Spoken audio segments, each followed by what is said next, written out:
So yesterday we talked about the sums and difference formulas or identities and saw that they are invoked or used whenever your argument or the stuff inside of these trig functions isn't a simple angle, namely if it's an addition of angles or subtraction of angles. Today, we're just going to talk about other applications of it, so it's not really anything new in terms of concepts, but just different places where you might see it.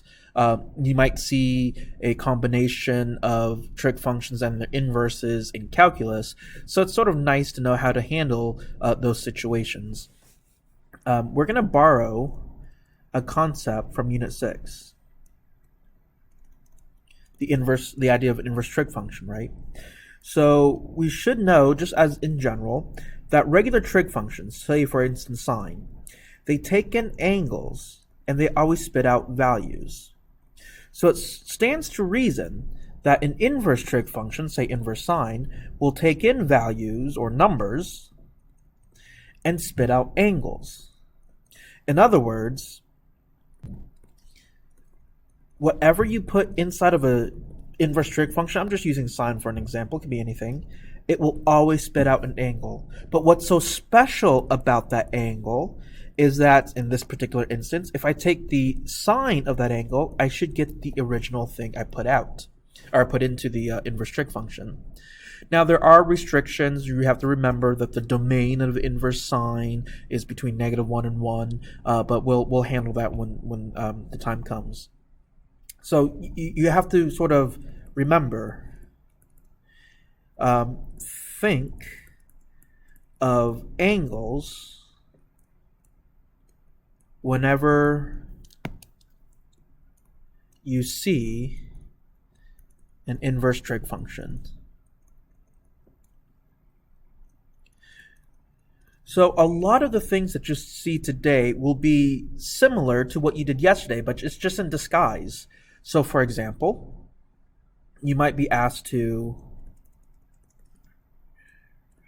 rewrite sine of cosine inverse of x plus tangent inverse of y as an algebraic expression in x and y, where -1 is less than or equal to x, less than or equal to 1, and y is a real number. So that extra information that they gave you is just declaring explicitly what the domain of the inverse trig function is. So you have to recall that anytime you see an inverse trig function, that it's giving us an angle. So I'm going to change colors here, so this is sort of my thought process. We need to recall, or we need to know, that cosine inverse of x, I don't know what he equals, but he should equal some angle. I'll call it theta. But what's so special about that theta, such that if I take the cosine of that same angle, I should get exactly x, or if you like fractions, x over 1. Anytime you have a definitive trig ratio, which we do here, we know definitively that cosine of theta is x over 1, you should be able to always draw a triangle.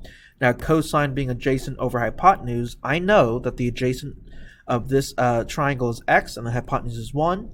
Using Pythagoras' theorem, I should be able to figure out that the missing side is 1 minus x squared. Similarly, we should know that tangent inverse of y should equal some other angle. I don't know what that angle is. Let's call it phi. What's so special about that phi? Such that I do know that the tangent of that phi is y, or if you like fractions, y over 1. So I can draw that triangle, phi. So knowing that tangent is opposite over adjacent, I know that the opposite is y, the adjacent is 1, and using Pythagoras' theorem, the hypotenuse is 1 plus y squared, the square root of 1 plus y squared. Well, that's great. Okay, so I drew a whole bunch of triangles. So what? Well, going back to our original problem, this is our original problem here. Notice how we just have sine of a sum. Excuse me. Sorry about that. So we can apply the sine of a sum formula, right? So if we so this is in black now, so this is the actual work. If we let cosine inverse of x equals theta and tangent inverse of y equals phi, then the original problem, sine of cosine inverse of x plus tangent inverse of y simply becomes sine of theta plus phi. And we have a formula for this. We do have the identity for sine of a sum. That's going to be the sine of the first angle, cosine of the second angle, plus cosine of the first angle, sine of the second angle. How does that help me? Well, let's take a look at our scratch work here. Since we have completed triangles, to figure out sine of theta, cosine of phi, and all that business, you just read it. Just read the triangles. We should be able to read opposite over hypotenuse, adjacent over hypotenuse, so on and so forth. So where I'm getting the next pieces is just straight up reading the picture. So sine of theta. Well, according to this picture, sine, opposite over hypotenuse, is radical 1 minus x squared over 1, but I'm not going to bother writing it down, times cosine of phi. So according to this picture, according to this picture here, cosine of phi is 1 over the square root of 1 plus y squared, plus cosine of theta. So we're at theta here. So according to this picture, cosine of theta is just x, times sine of phi. So according to this picture, sine of phi is y over square roots of 1 plus y squared. So then, we can see we have common denominators and all that fun stuff. So just simplify it however you will.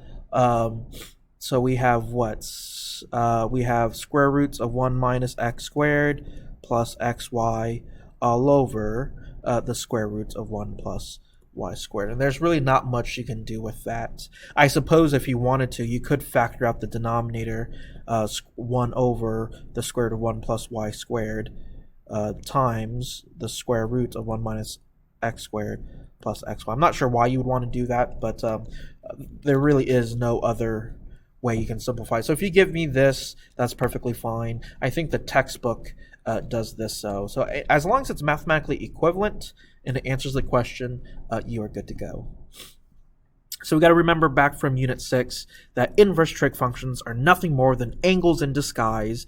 So if you ever had to deal with an inverse trig function, you can always draw a triangle, draw a picture.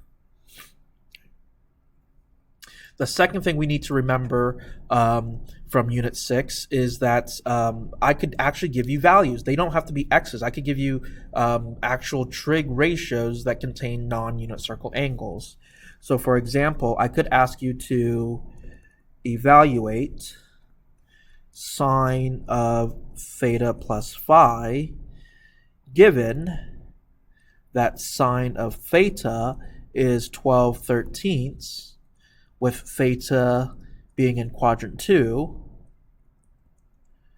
and I'll tell you that tangent of phi is 3/4 with phi in quadrant 3. Right?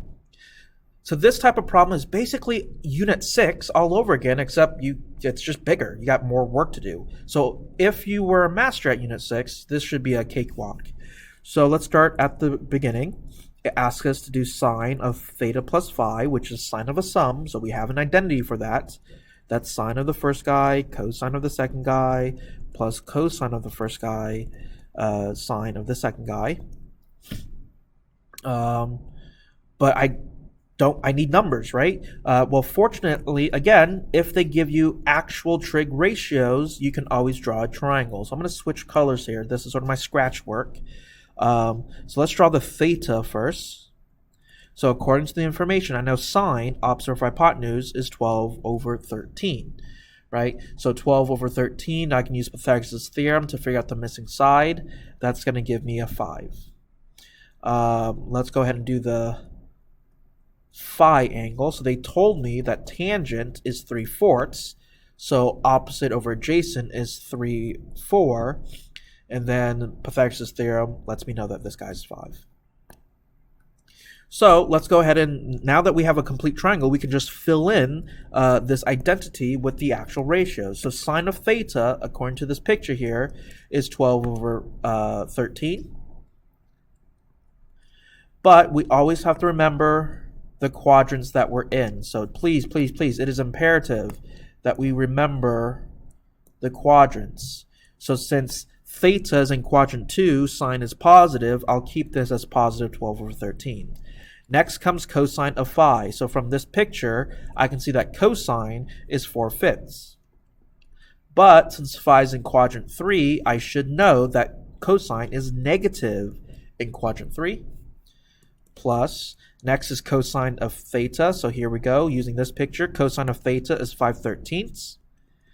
But knowing that theta is in quadrant 2, we should know that the cosine is negative in quadrant 2. And next comes sine of phi. So in this picture, sine of phi, sine is opposite of hypotenuse, is 3/5.